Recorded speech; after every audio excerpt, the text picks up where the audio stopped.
What is going on, guys? Welcome back to another video. So at this point, basically every single notable 2024 unrestricted free agent has signed, especially with Tarasenko now off the market heading to Detroit. So I thought it'd be a fun idea to go down memory lane to take us back a year ago to the 2023 free agency class and see whether some of these deals are aging fantastic, whether they're aging like absolute shit. How did 1-year deals go? Did teams get massive value or did they end up dumping them at the deadline? We're going to go through that now. So we had an article from Yahoo going over the top 30 guys, and this was written in August. It's going to say the guys and then what they ended up signing with. Patrick Kane obviously did not sign until like late November. So we're going to go through this right now from Yahoo, from Nick Ashburn, born Mike Bossy. This is actually pretty funny. This popped up. Mike Bossy would have like 900 career goals if he didn't have to retire at 30 years old. He had 573 by the time he was 30, or when he retired at 30. That's without a debate. He'd have the all-time goal record, in my opinion, but I am biased.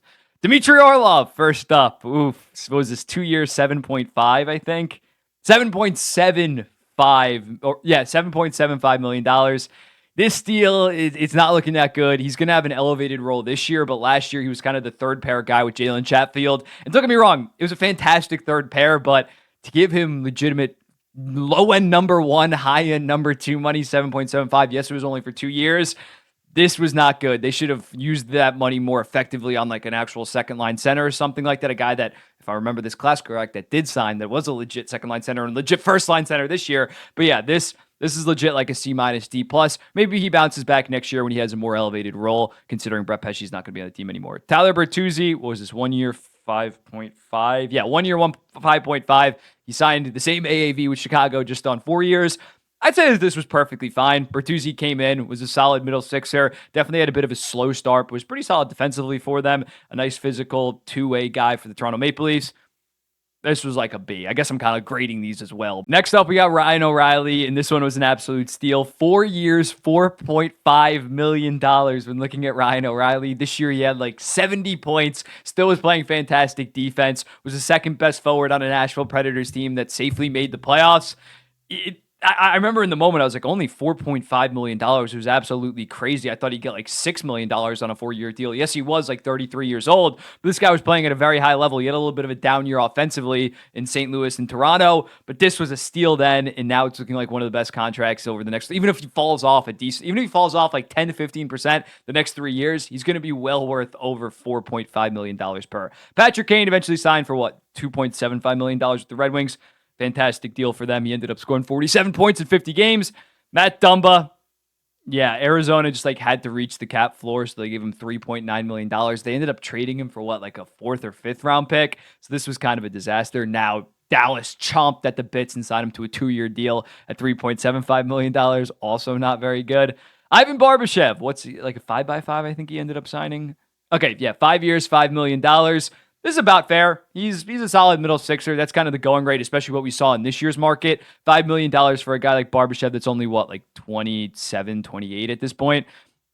It's pretty solid by Vegas. Maybe they would have wanted this money to keep Jonathan Marchessault, but Barbashev's significantly younger, so I kind of understand why they shelled it out to them, thinking down the line we might have to lose Marchessault. Alex Killorn, this was a deal that I did not like in the moment. 4 years, $25 million, $6.25 million per. First year in Anaheim, he wasn't even probably worth $6.25 million. I know he got hurt. He was on pace for around like 22 goals, 22 assists, I think. He's a okay middle sixer, but again, he's like 34 years old at this point.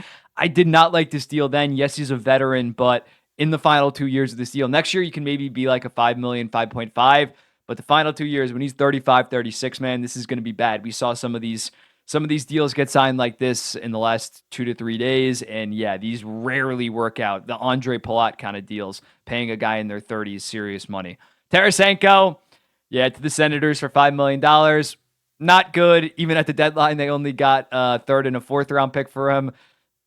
This was not ideal. They thought that they thought that Tarasenko would help them make the playoffs. Now, it wasn't because Tarasenko played bad by any stretch. He still had like 57 points last year, but yeah, just was not the missing piece. They're clearly way further away than they thought they were. Max Domi, yeah, just a 1-year deal with Toronto. This ended up being a very good deal for Toronto, and now he's re-signed at $3.75 million the next 4 years. This is a big thumbs up for the Toronto Maple Leafs. Max Domi was a very solid ad. JT Compher got a bag from the Red Wings. I forget the exact details. 5 years, $5.1 million. I think this is solid. I think he had like high 40s points this year. He's a low-end second-line center, very high-end third-line center. On Detroit, he's more so of that second-line center. But yeah, I think this is pretty solid. He's like 28, 29. Going forward, he should be, yeah, this was his 2023 stats, but his 2024 stats were around the same. Pretty solid by why am I blanking on his name? Steve Yzerman. There's another deal that I think is going to come up that I don't like, but this one was pretty solid. Michael Bunting, yeah, to the Carolina Hurricanes, 3 years, $13.5 million. Had a bit of a down year, but you expected it considering he wasn't playing for the Toronto Maple Leafs. His rookie year, he had like 60 points, but I still think at what, $4.5 million. My math is slower than it used to be. But when looking at it, $4.5 million for 3 years, I think it's a pretty solid deal, pretty solid value. Now, obviously, Kyle Dubas somehow got him back for the Jake Gensel trade, but it was okay. Tristan Jarry was his 5 years. 5 years, around $5.1 million. Tristan Jarry is like a perfectly serviceable starter in the NHL, but he's not like a serious difference maker. And when Pittsburgh just has a completely average team around him, he's not going to be doing that well. So I don't think they're regretting this massively, but it's just perfectly meh. Adin Hill, this was 2 years, $4.9 million, I believe. Yes, this was interesting. Logan Thompson wanted a trade, but if they were going to trade anybody, it should have been Adin Hill. But I guess if Thompson wanted out, this deal is okay. Maybe it's a little bit of an overpayment. Hill kind of fell off in the back half of the year once he got back from his injury, but I think next year he's going to have to be very good because they got Ilya Samsonov as the other as his backup. But I don't think that he's the guy. His status is definitely a lot lower now versus when he won the goddamn Stanley Cup. Jason Zucker stole like $5 million from the Arizona Coyotes. Yeah, $5.3 million. Somehow got $5 million from the Buffalo Sabres. This guy has made $10.3 million over the last 2 seasons. He had like 32 points this year. His agent is like the greatest of all time. It's actually robbery. Ryan Graves deal. This is what I'm talking about, man. There's some overpayments. This was 6 years at 4.5, I think. Yeah, not good. I think Kyle Dubas would want to redo on this. He's a perfectly fine low-end second pair, high-end third pair guy, but to give him this much term and this much AAV, and he's like 28, 29 at this point, not looking good. Shane Gothisbehere was a steal for the Detroit Red Wings, finished in the 40s in terms of points, 1 year, $4.25 million. Very, very good value. I like that the Hurricanes got him. I didn't realize Gothisbehere is 31 years old. That makes me feel old as hell. I guess he had like a delayed rookie year because I remember that in 2015, 2016. It feels like just yesterday. But yeah, Gothisbehere, this was very good by the Red Wings. Scott Mayfield, let's just skip over. I'm going to skip over this one. 7 years. This one's bad, man. I can't defend Lou on this. I think he learned from his mistakes and decided to not give absurdly long deals to guys this offseason. But yeah, he was basically like, he was put on LTIR at the end of the season this year, just basically benched. Tomas Tatar, he ended up signing with Colorado, I think, on like a minimum deal. He just didn't have that good of a year. Hopefully he bounces back. He's playing in New Jersey this year, so maybe he's better. John Klingberg. This was a legendary signing by the Toronto Maple Leafs. I know this for a fact. He had 5 points in 14 games for the Leafs. Then his career was over. The hip just absolutely went. He threw him on LTIR to get that money back. He's probably never going to play again, unfortunately. At least he cashed out. He signed a $7 million deal with the Ducks the prior offseason. Freddie Anderson, 2 years. Yes, he dealt with blood clots, but when he did play this season, he started off a little bit slow, but did he even still start the season? I don't know. The Carolina Hurricanes goaltending sucked to start. I forgot if Anderson played a couple games, then went down to blood clots. But once he got back, he was very good. Yes, he kind of shit his pants in Game 6 against the New York Rangers, but I still think at $3.4 million next season, that's pretty solid value for Freddie.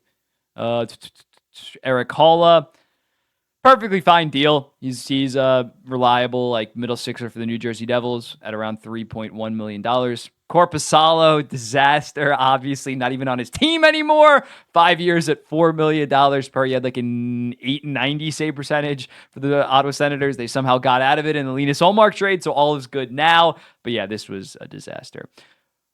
Varley, let's go. This deal I didn't like in the moment, but considering how good he was, it's only 4 years, 4 years, $2.75 million. This deal's looking very good. So we definitely need, if we're going to be an actual playoff team, we need Sorokin to step up again. But Varley is one of the best backups in the entire NHL. So at $2.75 million, even though he is getting up there in age, the first year of that deal was very good.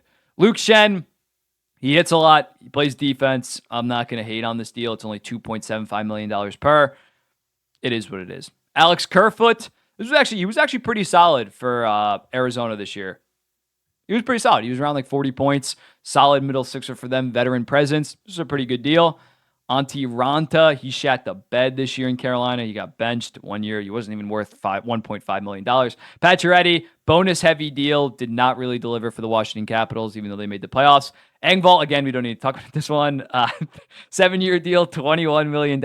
I think he can bounce back. This year, he may have been a little bit under $3 million, but I still think that he has what it takes. It's 7 years is ridiculous, but I think he's going to bounce back. Evan Rodrigues, this was a steal. Obviously, this wasn't like the backbone of the Florida Panthers Stanley Cup, but he was very, very good for them in the playoffs. I think he was a leading goal scorer in the Stanley Cup final. So to get him at 4 years, $12 million. The prior year, he was very good in Colorado. He had 39 points in 69 games. I said he was a steal then. Massive steal for the Carolina Hurricanes. Then lastly, Phil Kessel, he never even signed.